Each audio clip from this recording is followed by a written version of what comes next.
आज आपका फिर स्वागत है मेरे YouTube चैनल केमिस्ट्री का फंडा। और आज मैं आपको कुछ बेसिक टर्म की बात करूंगा, जैसे आपकी डेंसिटी क्या है, वेपर डेंसिटी क्या है, रिलेटिव डेंसिटी क्या है, स्पेसिफिक ग्रेविटी क्या है। ठीक बेटा, इस सारे बारे में बात करूंगा।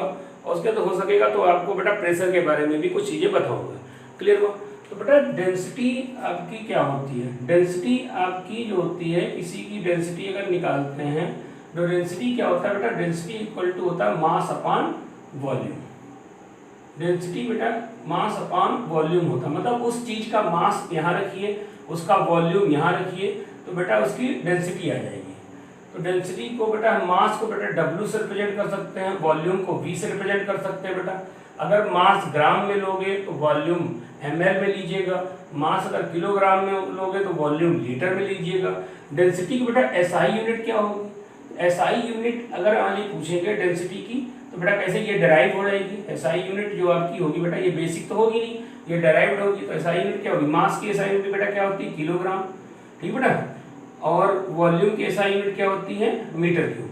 तो बेटा डेंसिटी की यूनिट क्या हो जाएगी? SI यूनिट आपकी हो जाएगी किलोग्राम पर मीटर क्यूब। तो किलोग्राम पर मीटर क्यूब होगा। लेकिन बेटा हम लोग केमिस्ट्री में जो होता है बहुत छोटे छोटे मास की बात करते हैं, बहुत छोटा छोटा मास लेते हैं। तो यहाँ बेटा हम लोग केमिस्ट्री में जो डेंसिटी की यूज करते हैं यूनिट को, तो डेंसिटी केमिस्ट्री में बेटा हम लोग यूज करते हैं ग्राम पर ml या ग्राम पर सेंटीमीटर क्यूब। बेटा आप जानते हो 1 ml आपका 1 ml 1 सेंटीमीटर क्यूब के बराबर होता है। ठीक है, अगर आपको ये ना आता हो कन्वर्जन तो आप मेरा वीडियो देख सकते हैं, आप कन्वर्जन ऑफ यूनिट्स, इसमें सारी चीज़ें मैंने बताई हैं। तो इस तरीके डेंसिटी केमिस्ट्री में 1 ग्राम पर ml ये हो जाएगा बेटा। तो अब डेंसिटी अगर किसी की ज़्यादा है, इसके मतलब क्या है? इसका मतलब जैसे मान लीजिए अगर किसी की डेंसिटी ज़्यादा है तो इसका मतलब पैकिंग उसमें बहुत क्लोज पैकिंग होगी, बहुत डेंस पैकिंग होगी। क्लियर हो? जैसे मान लो सपोज करो अगर हम जैसे 1 लीटर का ये कंटेनर ले रहे, मतलब वॉल्यूम सेम रखें, ये 1 लीटर का कंटेनर ले लो, तो बेटा अगर मान लो इसमें देखो ऐसे, इसमें मतलब ऐसे पार्टिकल है, बहुत कम पार्टिकल, इसमें मेरे पास बहुत ज्यादा पार्टिकल है। तो आप ये कह सकते हो सेम वॉल्यूम में बेटा, सेम वॉल्यूम में आपका इसके अंदर बेटा पार्टिकल बहुत ज्यादा पैकिंग है, तो इसकी बेटा ये क्या होगा? ये बेटा मोर डेंस है। तो मोर डेंस मतलब आपकी इसकी डेंसिटी ज्यादा हो जाएगी। तो ये मोर डेंसिटी हो जाएगी, इसकी डेंसिटी ज्यादा, इसकी डेंसिटी कम होगी। ये भी याद रखिए बेटा। तो आप कह सकते हो अगर मेरा मास सेम हो तो अगर मान लीजिए ये भी कह सकते हो डेंसिटी जो होगी, डेंसिटी बेटा मास अगर सेम है तो वॉल्यूम के इनवर्सली प्रोपोर्शनल हो जाएगी। ठीक बेटा, अगर वॉल्यूम सेम है तो डेंसिटी बेटा मास के प्रोपोर्शनल हो जाएगी। अगर वॉल्यूम मास सेम है तो डेंसिटी वॉल्यूम के इनवर्सली प्रोपोर्शनल हो जाएगी। ठीक बेटा, अगर वॉल्यूम सेम है डेंसिटी मास के प्रोपोर्शनल हो जाएगी। तो इसका यूज क्या करेंगे बेटा? ज़्यादा तो अभी हम यूज नहीं बता पाएंगे, लेकिन ये हम लोग आगे इसका यूज अभी से शुरुआत चलिए एक एक करके। जैसे मान ली होता ये है कि क्वेश्चन में जैसे मान ली दे देते हैं परसेंटेज बाई मास दे देंगे, या परसेंटेज ऑफ सोल्यूशन दे देंगे, या परसेंटेज ऑफ सॉल्यूट दे देंगे। ठीक बेटा, तो उसमें क्या होता है आपको वॉल्यूम ऑफ सोल्यूशन निकालना पड़ता है। जैसे देखिए ऐसे अगर कह दिया जाए 15% H2SO4 सॉल्यूशन, 15% H2SO4 सॉल्यूशन दे रखा है बेटा, और इसकी डेंसिटी आपकी दे रखी है, डेंसिटी आपकी दे रखी है 1.08, ठीक है, ग्राम पर ml, मान लो इतना दिया है। अब आपको क्या करना है? वो वॉल्यूम ऑफ सॉल्यूशन निकालना है। तो बेटा जब भी ऐसे दे दिया जाए तो आपको समझ लीजिए बेटा 3 चीजें नोन होती हैं। मास ऑफ सॉल्यूशन बेटा 15% H2SO4, जब भी बेटा इसके अगर परसेंटेज लिखी होती है, इसके मतलब जो दिया होता है वो आपका 15 आपका H2SO4 हो जाएगा। यानी यहाँ पे आप क्या कर सकते हो? WH2SO4, इसका मतलब ये होगा WH2SO4 आपका 15 ग्राम हो जाएगा। ठीक है, और W आपका सॉल्यूशन, W सॉल्यूशन मान लो बेटा कितना हो जाएगा? 100 ग्राम हो जाएगा। क्लियर? W सॉल्यूशन 100 ग्राम आप ले सकते हो बेटा क्वेश्चन में। और याद रखिए बेटा यहाँ पे एक चीज और, W सॉल्वेंट की बात पूछे तो W सॉल्वेंट आपका बेटा कितना हो जाएगा? W सॉल्वेंट, तो W सॉल्वेंट आपका क्या होगा बेटा? 100 माइनस 15 यानी कितना हो जाएगा? 85 ग्राम। तो ये बेटा तीनों चीजें अननोन। अब कहोगे सर डेंसिटी का यूज क्या करें? तो डेंसिटी का यूज बेटा हम लोग क्या करेंगे, डेंसिटी के यूज से हम लोग वॉल्यूम ऑफ सॉल्यूशन निकाल सकते हैं बेटा। अब जानते हो डेंसिटी इक्वल टू क्या होता है, मास अपॉन वॉल्यूम। तो डेंसिटी इक्वल टू बेटा क्या है, मास अपॉन वॉल्यूम। तो वॉल्यूम इक्वल टू क्या हो जाएगा, मास अपॉन डेंसिटी। तो यहाँ से बेटा हम वॉल्यूम ऑफ सॉल्यूशन निकाल सकते हैं। तो मास आपका सॉल्यूशन कितना दिया है बेटा, 100 ग्राम। और बताओ डेंसिटी कितनी दे रखी है, 1.08। तो आप क्या करोगे बेटा, इसको अगर डिवाइड करोगे तो यहाँ से जो भी आए बेटा ये आपको वॉल्यूम ऑफ सॉल्यूशन निकल आएगा, ये आप निकाल लीजिएगा। क्लियर। तो इस तरीके ये हमारा डेंसिटी का यूज है। तो डेंसिटी का जब भी आपका डेंसिटी दे रखा जाए तो आप एक चीज याद रखिएगा। क्लियर। तो डेंसिटी का इतना ही यूज है, अगर more density implies more close packing, more density implies more close packing. Clear हुआ। अगर मान लो सपोज करो दो सोल्यूशन है, मान लो दोनों में कह रखा है, अगर माने किसी की डेंसिटी ज्यादा है किसी की डेंसिटी कम है, मान लो दो सोल्यूशन है, एक D1 है एक D2 है। एक की डेंसिटी मान लो है 0.1, ठीक है, और एक की डेंसिटी है मान लो 0.2। तो इसके मतलब ये जो डेंसिटी ज्यादा है इसके मतलब इसमें मोर क्लोज पैकिंग होगी पार्टिकल की, मोर क्लोज पैकिंग होगी। तो डेंसिटी का भी इतना ही यूज आप समझिए। डेंसिटी का यूज हम लोग क्या करेंगे, वॉल्यूम वगैरह निकालने के लिए करेंगे। डेंसिटी की एसआई यूनिट क्या होगी, किलोग्राम पर मीटर क्यूब, डिराइव्ड यूनिट है।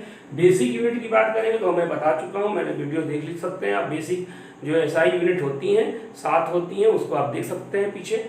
अब हम लोग बात करें बेटा वेपर डेंसिटी।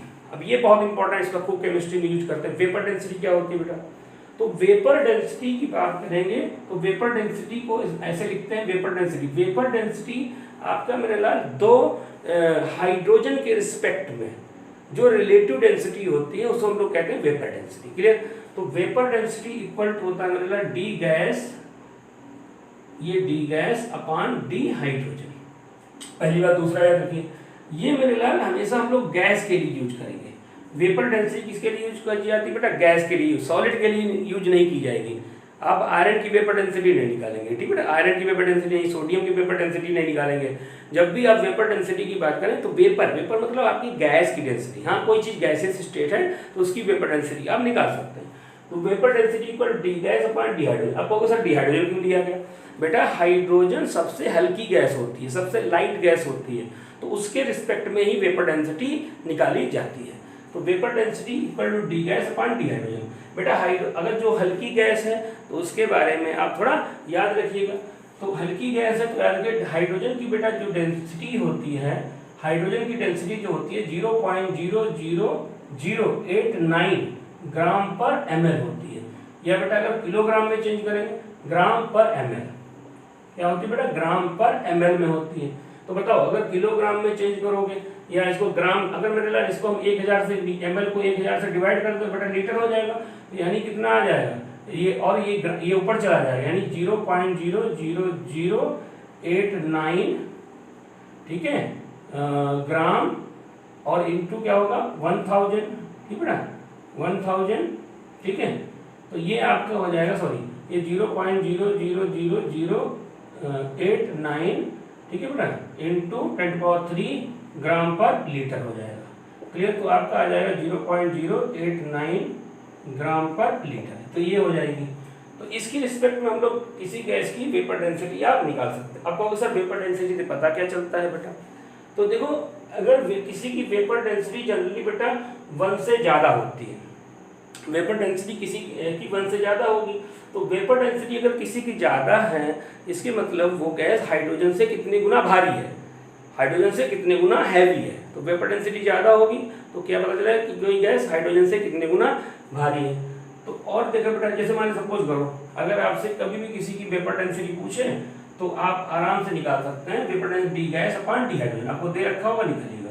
एक और याद रखिए वेपर डेंसिटी इक्वल टू बेटा क्या होता है, मोलर मास अपॉन 2, ये भी फार्मूला होता है। तो वेपर डेंसिटी का ये भी निकाल सकते हैं मोलर मास अपॉन 2, तो मोलर मास अपॉन 2 भी निकाल सकते हो। लेकिन ये याद रखिए बेटा ये गैस के लिए, बता बेटा ये है डेंसिटी, ये भी डेंसिटी, तो डेंसिटी के ग्राम पर ml ग्राम, तो ये कट जाएगा यानी ये वेपर डेंसिटी कैसी होगी मेरे नाम, ये यूनिटलेस होगी। कैसी होगी, यूनिटलेस होगी। क्लियर हुआ। अगर मान लिया देखो ये पहली बात याद रखिए गैस के लिए होती है वेपर डेंसिटी, ठीक है, ऑफ O2 की बात करें मेरे नाम, तो O2 का मोलर मास बेटा कितना होता है 32, अपॉन 2 रखो, कितना है वेपर डेंसिटी ऑफ ऑक्सीजन कितनी हो जाएगी 16। अब बेटा वेपर डेंसिटी ऑफ नाइट्रोजन की बात करें तो वेपर डेंसिटी ऑफ नाइट्रोजन की बात करो बेटा कितना मोलर मास कितना होता है 28/2 रखो, कितना आ जाएगा बेटा 14। अब यहाँ से क्या पता चल रहा है, इसके मतलब ऑक्सीजन की वेपर डेंसिटी ज्यादा है, नाइट्रोजन वेपर डेंसिटी कम है, ठीक है बेटा। यानी आप कह सकते हो कि जो ऑक्सीजन है, ऑक्सीजन ज्यादा हैवी होगी देन नाइट्रोजन, ठीक है बेटा, ऑक्सीजन ज्यादा हैवी होगी देन नाइट्रोजन, यानी क्लियर बने हो। ऐसे मतलब किसी का भी वेपर डेंसिटी आप निकाल सकते हैं। वेपर डेंसिटी को ऐसे बेटा लिख सकते हैं, तो डेंसिटी क्या होती है ग्राम पर ml, यानी आप ये कह सकते हो, आप कह सकते हो मास ऑफ, ठीक है, mass of V ml gas upon mass of V ml hydrogen, तो ऐसे भी निकाल सकते हो। तो मास पर यूनिट वॉल्यूम, इसी को हम लोग क्या कहते हैं बेटा वेपर डेंसिटी। क्लियर हुआ ना बेटा। तो वेपर डेंसिटी याद रखिएगा, वेपर डेंसिटी आपके लिए बेटा गैस के लिए होगी, ठीक है बेटा, हमेशा इतना याद क्लियर करिएगा। दूसरी चीज अगली बात करते हैं बेटा हम लोग स्पेसिफिक ग्रेविटी। स्पेसिफिक ग्रेविटी क्या होती है मेरे लाल, स्पेसिफिक ग्रेविटी ये बेटा क्या होता है, ये आपका the gas upon the water, तो the gas upon the water, ठीक बेटा, ये आपका होता है specific gravity at 4 degree centigrade, तो 4 डिग्री सेंटीग्रेड। तो ये बेटा वाटर, आपको सर वाटर क्यों ले रहे हैं बेटा, वाटर हमारा यूनिवर्सल सॉल्वेंट है, आपको वाटर के बारे में सारी चीज़ें पता होनी चाहिए। वाटर का बॉइलिंग पॉइंट कितना है, वाटर का फ्रीजिंग पॉइंट कितना है, आइस का मेल्टिंग पॉइंट कितना है, क्लियर, वाटर की डेंसिटी कितनी है, ये बेटा बहुत केमिस्ट्री में इंपॉर्टेंट है, इसका कई जगह यूज करो, ये बेसिक चीज़ें हैं, एकदम पता होना चाहिए। अब बेटा ये मतलब specific gravity D substance upon the water, तो वाटर के रिस्पेक्ट में निकाली जाती है किसी भी सबस्टेंस की, तो ये स्पेसिफिक ग्रेविटी हो जाती है। ये जनरली किसी सॉलिड के लिए निकाली जाती है, ठीक है। अब देखो इसका मतलब क्या होता है बेटा, अगर किसी की स्पेसिफिक ग्रेविटी, अगर मान लो स्पेसिफिक ग्रेविटी, अगर किसी की स्पेसिफिक ग्रेविटी, ये जनरली सॉलिड के लिए होता है बेटा, ये किसके लिए होती है जनरली सॉलिड के लिए निकाली जाती है, अगर किसी की या लिक्विड के लिए निकाली जाएगी, ठीक है, ये सॉलिड या लिक्विड के लिए होती है। अगर किसी की स्पेसिफिक ग्रेविटी बेटा आपकी क्या है 1 से ज्यादा है, अगर किसी की स्पेसिफिक ग्रेविटी 1 से ज्यादा है, इसके मतलब ये हुआ कि वो, अगर कोई सॉलिड की स्पेसिफिक ग्रेविटी 1 से ज्यादा है, इसके मतलब वो वाटर के अंदर बेटा डूब जाएगा। अगर किसी की स्पेसिफिक ग्रेविटी 1 से ज्यादा है, इसमें तो वाटर के अंदर डूब जाएगा। अगर किसी की स्पेसिफिक ग्रेविटी 1 से कम है, ठीक है, तो इसका मतलब वो वाटर के ऊपर फ्लोट करेगा, क्लियर। क्योंकि वाटर की डेंसिटी जो होती है बेटा डी वाटर की डेंसिटी बेटा जनरली हम लोग क्या लेते हैं, वाटर की डेंसिटी जनरली हम लोग बेटा कितनी लेते हैं, डी वाटर हम बेटा 1 ग्राम पर ml, 1 ग्राम पर ml या 1 किलोग्राम पर लीटर, तो बेटा वाटर की डेंसिटी 1 मानते हैं। तो यानी इसके मतलब ये हुआ, तो इसके मतलब ये पता चलेगा कौन सी चीज फ्लोट करेगी वाटर के ऊपर, कौन सी चीज वाटर में डूब जाएगी, ये याद रखिए। अगर हम सारे फैक्टर को बिगड़ा हाइड्रोजन बॉन्डिंग वगैरह को निगलेक्ट कर दे तो क्लियर, तो ये याद रखिए कौन सी चीज वाटर के, अगर माने किसी की स्पेसिफिक ग्रेविटी 1 से ज्यादा हो जाए तो हैवी हो जाएगा, क्लियर। तो ये अब बताओ बेटा स्पेसिफिक ग्रेविटी की भी, अब देखो स्पेसिफिक ग्रेविटी में क्या था, डेंसिटी ऊपर डेंसिटी ऑफ सबस्टेंस और डेंसिटी ऑफ वाटर, यानी स्पेसिफिक ग्रेविटी भी कैसी हो जाएगी, ये आपकी स्पेसिफिक ग्रेविटी भी आपकी कैसी होगी बेटा, ये यूनिटलेस हो जाएगी, क्योंकि ये भी तो डेंसिटी का रेशियो है, क्लियर हो। आगे बेटा अगली बात हम लोग करेंगे एक वर्ड होता है रिलेटिव डेंसिटी। अब ये किसी के लिए यूज कर सकते हो, रिलेटिव डेंसिटी, आरडी मतलब क्या होगा बेटा रिलेटिव डेंसिटी। अब ये क्या होता है DA अपॉन DB, ये किन्हीं भी दो सबस्टेंस की डेंसिटी का रेशियो होता है, किन्हीं भी दो सबस्टेंस की डेंसिटी का रेशियो होता है, इसकी ये भी बेटा क्या होगा यूनिट डेंसिटी, क्लियर हो। तो डेंसिटी के बारे में इतनी चीजें थी, एक चीज याद रखिए बेटा, आप वाटर के लिए याद रखिए बेटा, वाटर देखो बेटा जो आइस होता है, ठीक बेटा, आइस जो होता है इसकी डेंसिटी वाटर से कम होती है, आइस जो होता है आइस की डेंसिटी बेटा वाटर से कम होती है, ठीक है, आइस की डेंसिटी जो होती है बेटा वाटर से कम होती है, आइस, इसीलिए बेटा देखोगा आइस क्या करता है वाटर के ऊपर फ्लोट करता है, ठीक है। आइस की डेंसिटी वाटर से कम होती है। अब देखो जरा देखो, तो वाटर बेटा जब मेल्ट करता है, वाटर जब आइस जब मेल्ट करता है, आइस जब मेल्ट करेगा तो उसकी डेंसिटी बेटा बढ़ेगी, क्लियर। लेकिन बेटा ये होता है कि up to 4 degree centigrade water की डेंसिटी बढ़ती है और 4 डिग्री सेंटीग्रेड के बाद वाटर की डेंसिटी कम होने लगती है। यानी अगर ये वाटर हम 20 डिग्री सेंटीग्रेड पे ले लें तो बेटा इसकी डेंसिटी कम होगी, और डीप वाटर ये बेटा जो होगा इसकी डेंसिटी बेटा ये अगर माने 4 डिग्री सेंटीग्रेड है तो वाटर की डेंसिटी 4 डिग्री सेल्सियस पे सबसे ज़्यादा होती है, ठीक है। डी आइस से ज़्यादा वाटर की डेंसिटी होगी, ठीक है, ठीक बेटा। तो 20 डिग्री सेंटीग्रेड पे डेंसिटी वाटर की कम होगी कि वाटर जब मेल्ट करता है तो वाटर की डेंसिटी बेटा हम लोग क्या होगा, मैक्सिमम डेंसिटी बेटा वाटर की क्या होगी 4 डिग्री सेंटीग्रेड पे होती है, क्लियर। और बेटा जब उसमें कोई सल्यूट घोल दोगे वाटर का, जैसे D salt water, ocean water की बात करें तो उसकी डेंसिटी ऑलरेडी वाटर से ही ज़्यादा हो जाएगी, क्लियर। तो वो सॉल्टी वाटर अलग। तो वाटर की मैक्सिमम डेंसिटी बेटा कितनी होती है, 1 होती है। कब होती है वाटर की डेंसिटी, 4 डिग्री सेंटीग्रेड पे होती है। लेकिन हम बेटा क्वेश्चन में याद रखिएगा, क्वेश्चन में हम लोग चाहे 4 डिग्री सेंटीग्रेड का है चाहे 20 डिग्री सेंटीग्रेड का है, हम जनरली वाटर की डेंसिटी बेटा कितनी मानते हैं, वाटर की डेंसिटी 1 ग्राम पर ml ले लेंगे, क्लियर। तो जनरली वाटर की डेंसिटी 1 ग्राम पर ml ले लेंगे, क्लियर। तो वाटर की डेंसिटी इतनी लेंगे। अब इसका जैसे यूज कहाँ पे करें, जैसे अगर कोई कह दे कि अब वाटर ही ऐसी चीज होती है बेटा जिसका 1 लीटर, अब वाटर के केस में याद रखिए बेटा, वाटर का 1 लीटर जो होगा मेरे लाल ये 1000 ml के बराबर होगा और बराबर 1000 ग्राम के बराबर होगा। क्यों, क्योंकि वाटर की डेंसिटी कितनी होती है 1। अभी आप देख चुके हो डेंसिटी इक्वल टू क्या होता है, मास अपॉन वॉल्यूम। तो W इक्वल टू क्या हो जाएगा, देवी। याद रखना बेटा, याद रखना बड़ा आसान है, देवी। तो W इक्वल टू क्या हो जाएगा, देवी। तो वाटर की बेटा डेंसिटी कितनी है 1, वॉल्यूम कितना है बेटा 1000, तो आपका क्या हो जाएगा 1000 ग्राम। तो यानी वाटर के केस में 1 लीटर 1000 ml के बराबर होगा और 1 लीटर 1000 ग्राम के बराबर होगा। तो बेटा अगर आपके कह दे कि 1 लीटर में वाटर के मोल निकालिए तो घबराइएगा नहीं। तो 1 लीटर में मोल निकाले तो आप समझ जाइए 1 लीटर वाटर 1000 ग्राम के बराबर होगा। तो 1000 ग्राम के बराबर होगा तो वाटर के मोल निकालने हैं। तो DH2O 1000 ग्राम में कितने मोल हो जाएंगे, 1000 अपॉन 18 यानी कितना हो जाएगा 55.5, ठीक बेटा। तो ये इतने मोल हो जाएंगे वाटर के। तो इस तरीके से बेटा आपको डेंसिटी, वेपर डेंसिटी और आपका स्पेसिफिक ग्रेविटी इनमें समझ में आएगा। अगर आपको कोई डाउट है तो आप कमेंट करिएगा, मैं बताऊंगा, क्लियर। आगे हम लोग बात करते हैं बेटा प्रेशर की। प्रेशर क्या होता है मतलब, तो प्रेशर तो बहुत बड़ी चीज है। आप देखिए प्रेशर को बेटा P से रिप्रेजेंट करते हैं, क्लियर हो बेटा। इसकी SI यूनिट जो होती है बेटा, SI यूनिट, फिर वही बात है, SI यूनिट क्या होगी बेटा, प्रेशर की SI यूनिट बेटा होती है Newton per meter square. Newton per meter square, या इसको क्या कहते हैं बेटा पास्कल। पास्कल को शॉर्ट में बेटा PA से रिप्रेजेंट करते हैं, ठीक है बेटा।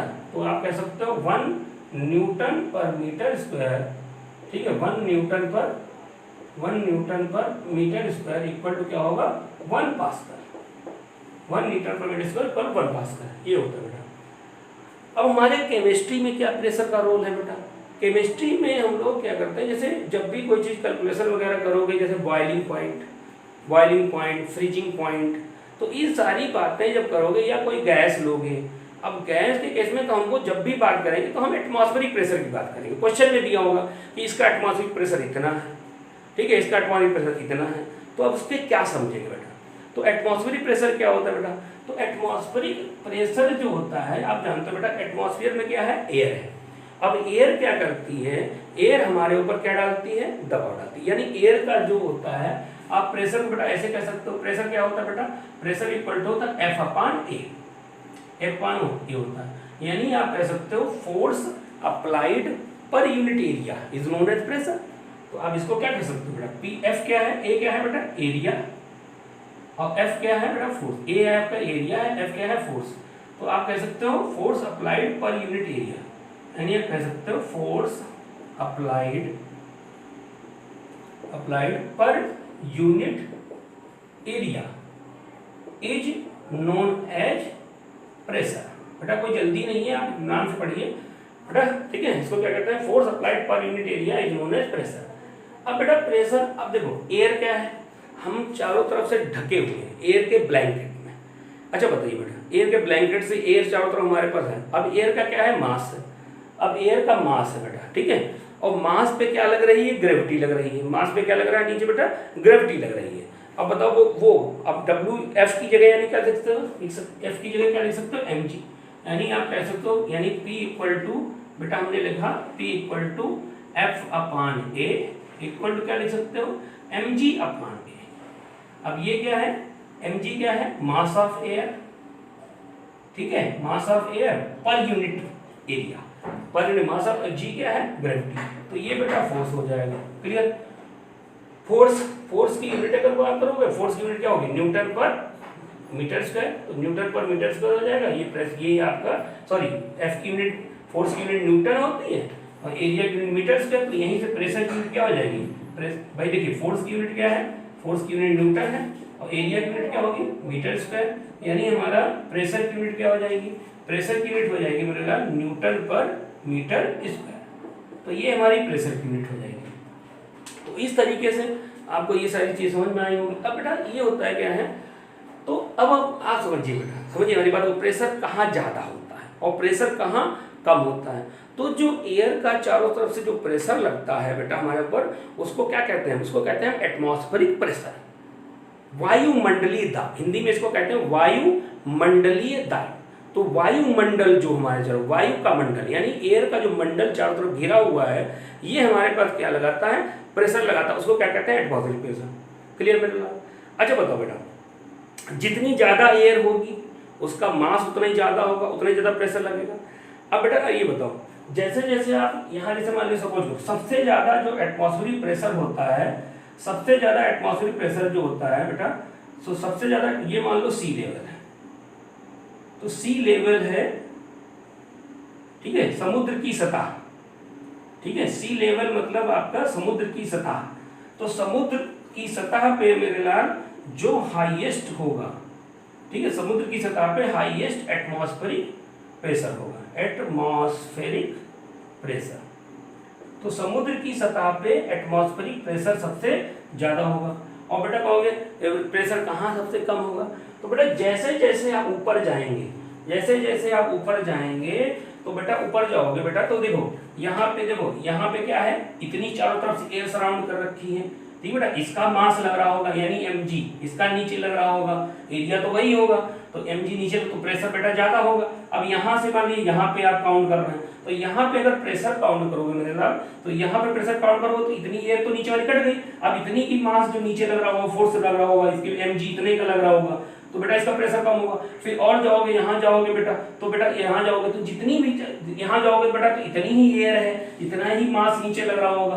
तो यानी बेटा समझो मास इतना ही कम हो जाएगा, यानी mg उतना ही कम हो जाएगा बेटा। क्लियर हुआ कि नहीं बेटा। तो कहने का मास भी कम हो रहा है, ऊपर जाने पे बेटा ग्रेविटी भी कम होती है। आप लोग फिजिक्स पढ़ते हैं, फिजिक्स में पता होगा, आप जब ऊपर की तरफ जाएंगे तब भी ग्रेविटी कम होती चली जाएगी। क्लियर। तो ग्रेविटी भी कम होती चली जाएगी, मास भी कम होता चला जा रहा है, और ऊपर जाओगे तो जितना ऊपर हाइट पे चले जाओगे मेरे लाल, उतना ही ज्यादा एटमॉस्फेरिक प्रेशर कम हो जाएगा।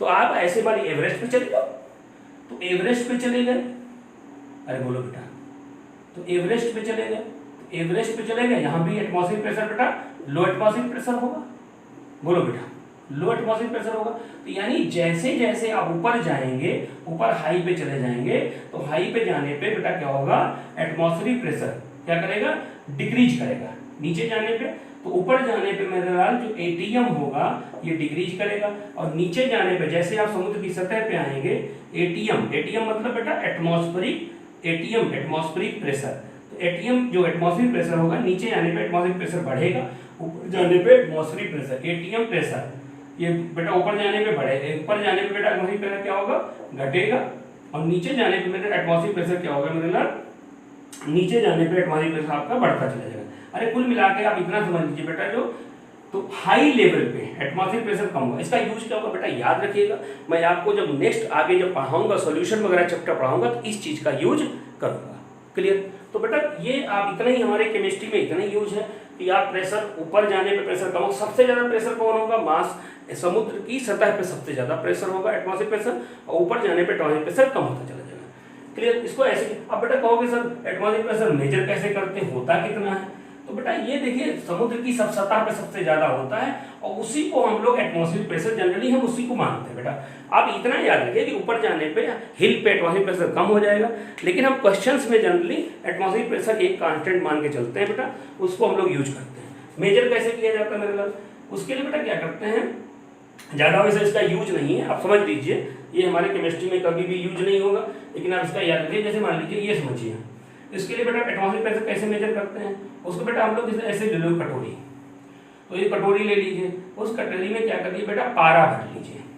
पारा, पारा बेटा क्या होता है, मरकरी। पारा को क्या कहते हैं बेटा, मरकरी कहते हैं, Hg। अब जानते हो Hg बेटा लिक्विड होता है, Hg बेटा लिक्विड होता है इस पे रूम टेम्परेचर पे, Hg आपका लिक्विड है, ठीक है, रूम टेम्परेचर पे Hg आपका लिक्विड होता है। और बेटा ये इसको थर्मामीटर में भी यूज किए करते हैं। थर्मामीटर में एक और एलिमेंट होता है गैलियम, गैलियम का भी यूज कर सकते हैं हाई टेम्परेचर मेजर करने के लिए। तो बेटा इसको थर्मामीटर में भी यूज करते हैं, लेकिन यहाँ पे बेटा हम लोग याद रखें, यहाँ तो एटमॉस्फेरिक प्रेशर निकालने में भी मरकरी का यूज करते हैं। आपको सर मरकरी का जगह जगह यूज कर रहे हो, थर्मामीटर लिया टेम्परेचर मेजर कर लिए तो मरकरी सर यूज कर लिए, आप प्रेशर भी निकाल रहे हो तब भी मरकरी यूज कर रहे हो। उसका रीजन ये है बेटा मरकरी लिक्विड होता है और जैसे जैसे इस पर टेम्परेचर बढ़ता है, टेम्परेचर बढ़ेगा तो ये क्या बेटा क्या करती है, एक्सपैंड करती है। टेम्परेचर बढ़ने के साथ ये जब इसका ताप टेम्परेचर बढ़ेगा तो एक्सपेंड करेगा। तो थर्मामीटर जानते हो उसमें मरकरी का लेवल ऊपर चढ़ जाता है, जब ऐसे लगाते हो या मुंह में लगाते हो तो उसमें मरकरी का लेवल चढ़ जाता है, तो उसके रिस्पेक्ट में हम टेम्परेचर मेजर कर लेते हैं। यहाँ बेटा क्या करते हैं, ये हम एक इंस्ट्रूमेंट बना रहे हैं, मरकरी लिक्विड है और इसके अंदर बेटा क्या करते हैं, टेस्ट ट्यूब ऐसे इसके अंदर एक टेस्ट ट्यूब टिका देते हैं। अब टेस्ट ट्यूब में क्या होता है, ऐसे खांचे बने होते हैं, ऐसे ऐसे ऐसे मान लो ऐसे यहाँ पे हमारे 10 सेंटीमीटर ऐसे ऐसे जाके यहाँ पे मान लो ऐसे जाके यहाँ पे सेंटीमीटर में जैसे हमारी और हाइट होगी ऐसे मिलेगा। अब देखा ये गया यार, जैसे मान सपोज करो ये अभी हम लोग क्या किया, अभी मान लो ये जो मरकरी था इसको एवरेस्ट पे था, ये मरकरी अभी एवरेस्ट पे था, तो एवरेस्ट पे देखा गया यहाँ जो मरकरी का लेवल है बहुत ज्यादा नहीं। अब देखो होता क्या है मतलब, अब वही बात आ गई, ऊपर से क्या लगेगा, एयर, क्या लगेगा बेटा, एयर का mg/a लगेगा, यानी ये क्या लगेगा, प्रेशर लगेगा, यानी ऊपर से एयर का नीचे प्रेशर लगेगा, यहाँ भी ऊपर से एयर का प्रेशर लगेगा। तो प्रेशर लगने से बेटा मरकरी क्या करेगी, मरकरी इसके अंदर घुस जाएगी, मरकरी का लेवल इसके अंदर चढ़ने लगेगा। तो बेटा ये चढ़ने लगा, तो ये देखा गया है जब ये ऊपर था तो मरकरी का लेवल मान लो यहाँ था, जब बेटा इसको हमने नीचे ले आएंगे, जब मरकरी इसको बेटा हम लोग क्या ले आएंगे, समुद्र की सतह पे इसको ले आएंगे, मतलब समुद्र की सतह पे ओशन की लेवल पे इसको जब ले आए मेरे लाल, तो ओशन की सतह ये बेटा क्या है, सी लेवल है, तो सी लेवल पे इसको जब लेके आए हैं तो सी लेवल पे इसके अंदर बेटा जो मरकरी का लेवल जो था मेरे लाल, ये मरकरी जो थी यहाँ पे ये ऊपर, इसकी हाइट कितनी चढ़ गई मेरे लाल, ये इतनी चढ़ गई मान लो 76 सेंटीमीटर, तो 76 मीटर, तो ये हाइट चढ़ी है इसकी वजह में।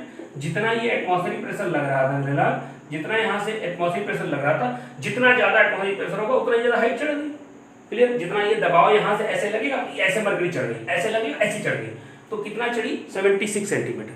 अब बेटा ये 76 सेंटीमीटर को ही इसके एनालॉग होगा, यानी P = mg/a के एनालॉग होगा। इसी को क्या कहते हैं हम, एटमॉस्फेरिक प्रेशर, क्लियर हुआ, 1 एटमॉस्फेरिक प्रेशर। तो 1 एटमॉस्फेरिक प्रेशर इसी के रिस्पेक्ट में होगा।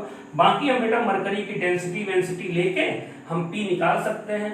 तो P ये जो प्रेशर, अब इसको प्रेशर को निकालना है हमारे न्यूटन पर मीटर स्क्वायर में, तो प्रेशर को न्यूटन पर मीटर स्क्वायर में कैसे निकालो, P = हो जाएगा मेरे लाल, P = हो जाएगा h/dg। h बेटा क्या है, h आपकी हाइट थी, ठीक बेटा, ये हमारा एटमॉस्फेरिक प्रेशर यहाँ से निकल आएगा। इसको एटमॉस्फेरिक प्रेशर जब हाइट वाइट होती है तो उसके ऐसे निकालते हैं, H आपका हाइट हो जाएगा, D डेंसिटी हो जाएगी, G ग्रेविटी, क्लियर। तो इस तरीके से एटमॉस्फेरिक प्रेशर निकाल लेंगे। लेकिन बेटा जो 76 सेंटीमीटर हमको उसका यूज करना है, ये सब इसका भी बेटा हमारे केमिस्ट्री में ज्यादा यूज नहीं होगा। बस ये याद रखिए जो हाइट चढ़ी थी, कितनी चढ़ी थी बेटा, 70, तो आप याद रखिए ना बेटा, तो एटमॉस्फेरिक प्रेशर यानी 1 एटमॉस्फेरिक प्रेशर, 1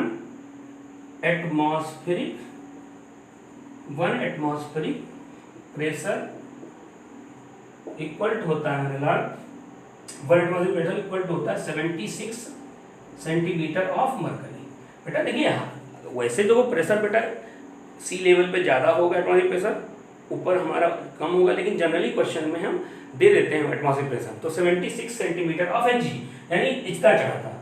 इसी को बेटा हम लोग अगर 1 सेंटीमीटर बराबर क्या होता है, 1 सेंटीमीटर इक्वल टू 110 मिलीमीटर।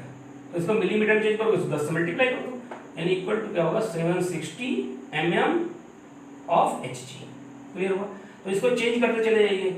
अब इसको और ज़्यादा चेंज करेंगे तो बेटा ये प्रेशर आपकी कई सारी यूनिट में, पर बेटा इसको उसमें चेंज करोगे न्यूटन पर मीटर स्क्वायर में, तो इसकी वैल्यू हाइट वाइट से जी डेंसिटी वगैरह से मरकरी से मल्टीप्लाई करोगे, सब पूरा सॉल्व करके, तो जो P इक्वल टू HDG निकाला था, तो इसकी मदद से हम लोग सब इसको सॉल्व करेंगे तो ये निकल के आएगा बेटा 1.01325 इंटू 10⁵ पास्कल।